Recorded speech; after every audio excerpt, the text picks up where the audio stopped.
tearing out pieces of me to replace the broken pieces of you. Tearing out. Family, and thank you for coming and sharing some time with me.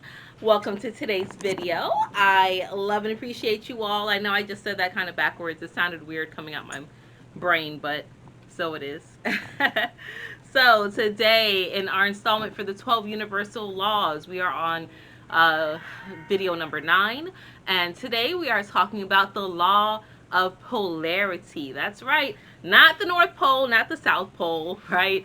But the law of polarity, meaning that everything has two poles. Everything has an equal, but opposite pole, or a vibration, or energy behind it, right? Hot, cold, yin, yang, north, south, east, west, love, hate, opposite ends. Now, I'm going to read directly from the book, an excerpt about this law, because I read it. I was like, oh, this is so beautiful and it's so fitting. Okay. It says polarity. Everything is dual. Everything has poles. Everything has its pairs of opposites. Sorry.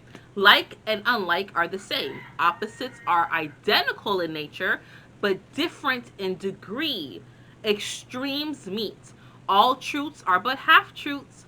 All paradoxes can be reconciled, right? So all truths are but half truths because there's always two sides of every story, right? You've heard that. All paradoxes can be solved because where there's a problem, there's always a solution, all right?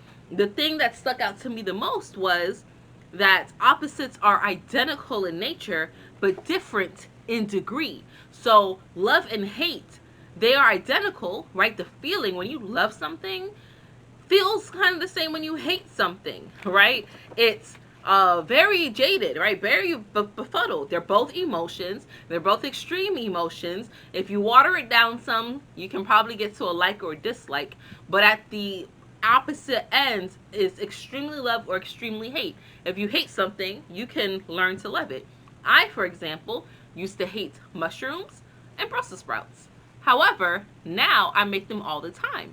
I transmute, I would dare say I love it. If I have an option of getting Brussels sprouts or asparagus or broccoli, I'm going with the Brussels sprouts, right?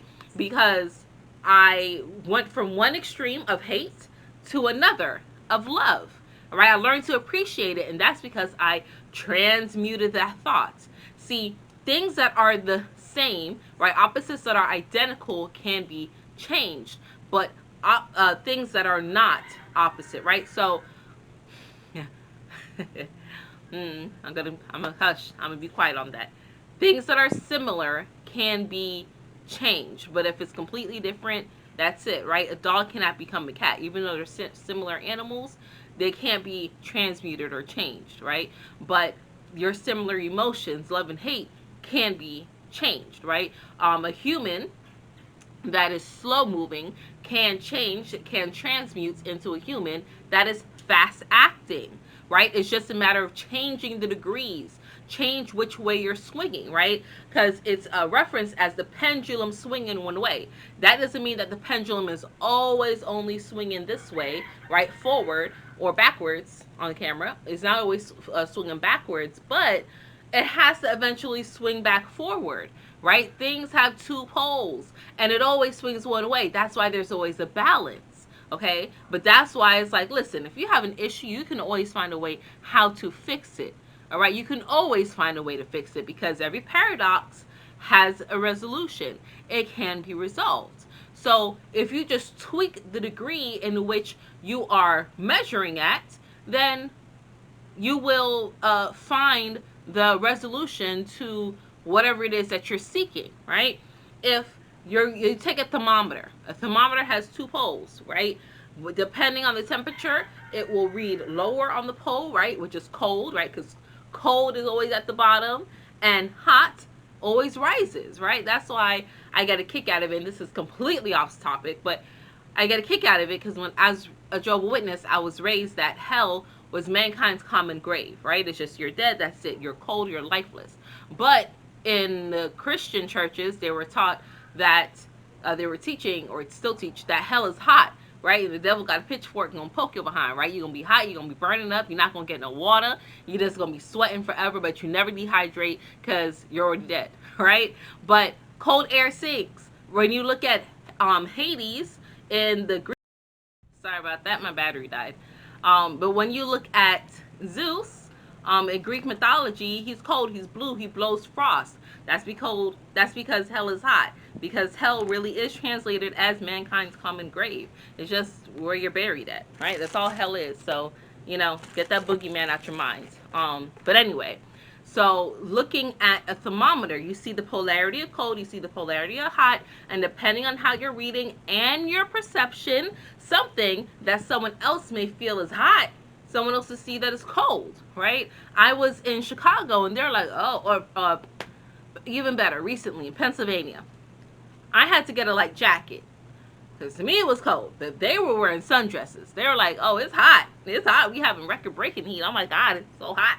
I'm about to turn the AC on. And I'm like, it's only like 75 degrees, and there's a breeze coming through. To them, right, they're on their perception of the thermometer, of where the pole is landing, it was cold. But it was hot. But to me, it was cold. All right. So know that there's always an opposite. There's always two poles. Everything has two sides. Everything is dual. That's why, and why I started giggling and I said I'm gonna keep it to myself, but whatever, it's gonna come out in my other video in the law of gender. And in my first video that I did, law of gender, the reason why I did law of gender was because I was talking about confusion of transhumanism, right? So trying to change your sexual organs to say that you're now no longer a man, or you're now no longer a woman, and now you're transmuting yourself. It doesn't work that way. All right, that's not the way it works. But more into the law of gender. Right, that's why it's things that are similar in nature can be changed. Right, a man can go from a heavily melanated person, right, skin pigment, and lighten it, or they can change their hair color, or they can change the shape of their nose. But you can't change your biology, right? By law, it is what it is. Okay, so everything has its two opposite poles. That's how polarity is understood. And when we talk about the law of rhythm, we'll go more into the ups and downs, right? Because the pendulum is always swinging, and you may have the pendulum swinging in your favor for a really long time on the high, or on the positive, or the upside, and then it can gradually start to swing back, right, towards the negative side. Now it's up to you how far it swings. It's up to you how many degrees you allow it to go, based off your mind, based off your thoughts, based off your vibratory relations, based off of what it is that you choose to frequent. What frequency are you tuning into? Okay, that's what deciphers what pole you're attuned to. Okay, so that is it. That's all I have for you today on the law of polarity. I appreciate each and every one of you. Thank you for walking out with me. We got 3 more videos to go, and until we connect again, stay alert, stay aware, and live in love.